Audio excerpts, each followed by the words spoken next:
watch what Pedri does here. This is insane. He jumps in the air and scorpion kicks it with his right heel over his left shoulder. That is insane. We had a collage of goals in the Nations League semifinal between Spain and France. That game was completely out of control, 9 goals, and the score could have been anything in the end. It was such an insane display of attacking football from both sides. There were also mistakes and some outstanding individual performances. So let's just go ahead and break down this game. Welcome to Campfire Football. I'm Sebastian North.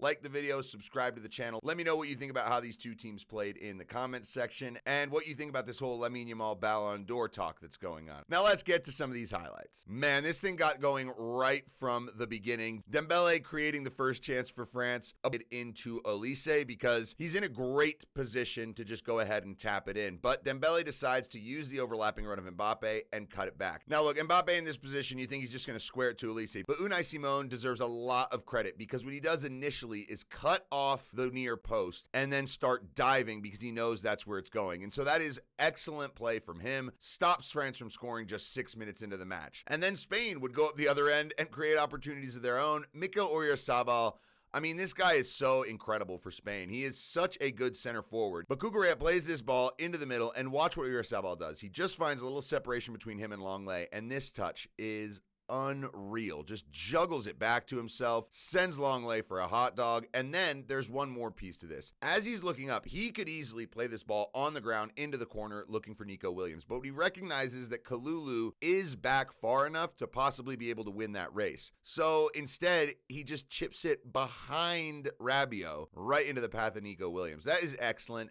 Nico Williams goes forward, gets a shot, Maignan saves it, but Oyarzabal, man, he is just so good and would show that throughout the match. Here he is again, just getting himself a little bit free.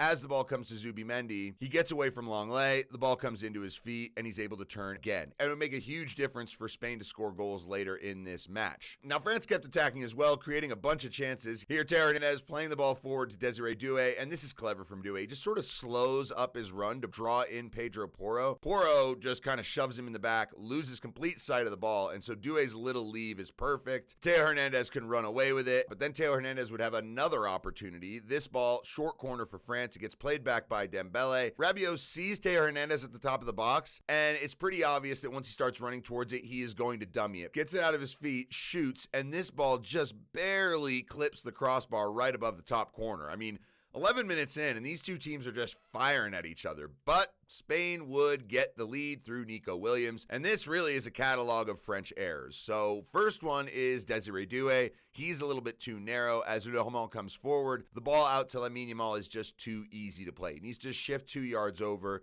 to cut that out. The next issue is the French midfield. Now, Rabiot is following Pedri, but Kone has just let Merino go, and Kone is not really tight enough to his back line. So as Lamine Yamal comes forward, he's able to get this ball in the middle, and look at Kone, behind the play completely. If he was back far enough, he might be able to make a play at this ball coming across, but now that he's late, he doesn't really know where to be, and Oyarzabal does a very good job here of holding the ball up, waiting for the best opportunity, and Nico Williams puts himself in a position where he's asking for a little drop ball back and he can shoot it. And Kalulu bites. He goes in to get it. Kone is also there. So two players both doing the same thing. Nico Williams and Oyarzabal realize it. That is a very clever decision to split the French defenders into the path of Nico Williams. And he launches it into the roof of the net.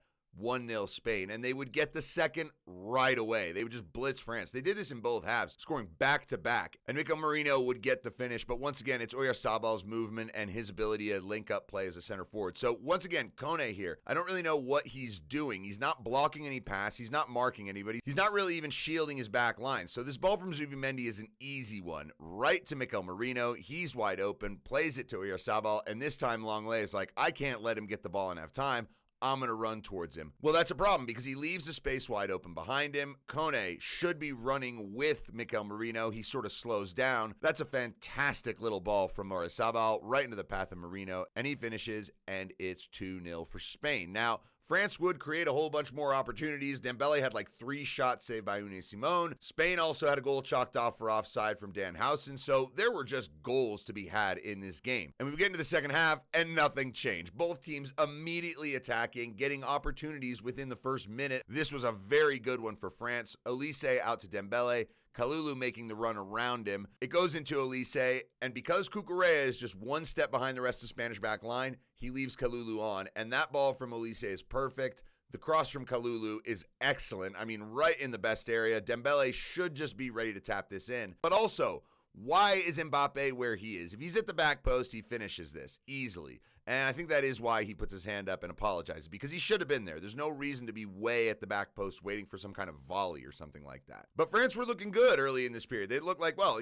one goal and they could get themselves back in it. But then they go down 3-0. And this is once again a set of mistakes. Ibrahima Konate gets the ball off of Nico Williams and wins it. And Kone should just sort of get out of the way here. But Konate turns, runs straight into his own player, and Mikel Merino just sees the confusion, makes a tackle, wins the ball, and it's a 3-on-2 for Spain. Nico Williams dishes it for Lamine Yamal, and Rabiot just kind of has to go in, sizes him down. Not a very good tackle, and it's a penalty. Lamine Yamal steps up and puts it in the corner. 3-0 with 53:08 gone on the clock. And then Pedri would score a minute and a half later. And this is an insanely good goal. Should have been goal of the day, but it takes second place. We'll get to that one a little bit later. Throw in from Porro. Pedri bounces it back to him, gets out of the way, and creates a little bit of a split. Now, he's doing that so that he can run on to whoever gets the ball. The ball gets split through looking for Merino. Pedri turns to run onto it, but it's actually Konate who gets a toe on that ball, and he flicks it in the air.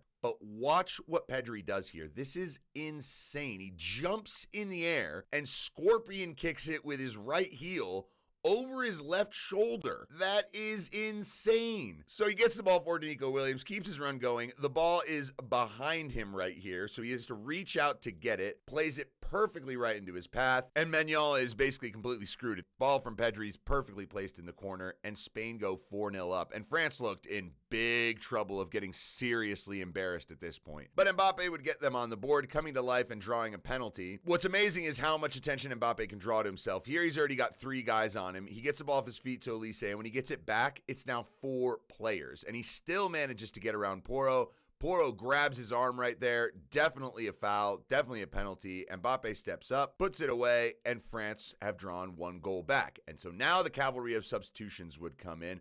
We would actually see 3 for France. Gusto would come on for Kalulu, who really struggled. Doué would come off for Barcola. And Rayan Cherki would come on for Michael Olise. The impact he had was absolutely nuts. Spain would also make a couple changes. Dani Olmo and Fabian Ruiz coming on for Nico Williams and Pedri. But it would be Lamine Yamal who would get his 2nd goal of the day. And once again, some serious big mistakes from France here. So as it comes into Zubimendi and he turns, Barcola has lost Pedro Porro. That's the first instability that happens. The second one is Oyarzabal checking in to receive the ball, drags Clément Lenglet with him. And that means that Lamine Yamal and Pedro Porro are 2v1 against a Porteo Hernandez. Porro does a very nice job, just lay this ball off into the path of Lamine Yamal. He runs in, and from this position, he does the best he can, toe pokes it, but it's not really that hard of a shot. And Manuel, I think, really should be saving that. Instead, he gets a weak hand on it, and it dribbles in, and it's 5-1 Spain. So now any hope of a France comeback is gone, right? Well, Rayan Cherki's impact was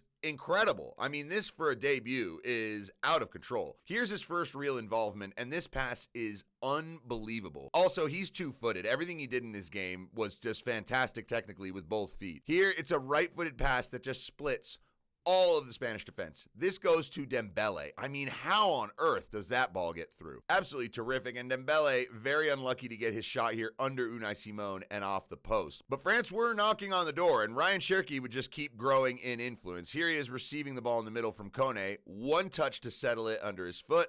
The next out of his feet, right-footed curling ball right into the path of Gusto. And then he would get his goal. This with the left foot this time. So I don't know what his dominant foot is. I really have no idea. But you see Spain are pretty stacked into one area. So he's just going to get himself a little wider, get himself open. And as Mbappe plays this ball in, he takes a touch in the air. Now, does he mean to do this? Well, I have seen videos of Rayan Cherki in training doing exactly that. Popping the ball up to himself and then unleashing a volley, and that is just unreal. Sorry, Pedri. Goal of the day goes to Rayan Cherki, but Cherki would just continue to do this. I mean, without him, I don't know if France would have gotten any goals because he was finding ways to scythe Spain open. Look at this. Left-footed ball, splits another box of Spanish players looking for Malo Gusto. The pass is absolutely perfect. He puts it into the middle, and Spain put it in their own net. It's 5-3. And again, created completely by Cherki's pass. So what he did was amazing. Randall Colomwani had a big chance to score from the top of the box, but it would be Cherki with yet another assist. Here he is on the far side. There's almost no backlift in this chip, and the ball is high up above the defenders, but also has so much spin on it that it lands right where it needs to. That is absolute perfection of a cross. Very good header by Colomwani. 5-4, but France would not be able to get another one and claw their way back. In the end, Spain win the match and go on to the final of the Nations League. But that was absolutely incredible. I thoroughly enjoyed it. I think both of these teams are top 4 in the world. Along with Portugal and Argentina, I would say the favorites to win the World Cup next summer, but we will see. So I hope you enjoyed the breakdown. Thanks for stopping by. I'm Sebastian North. This is Campfire Football. Like, subscribe, comment, and take it easy.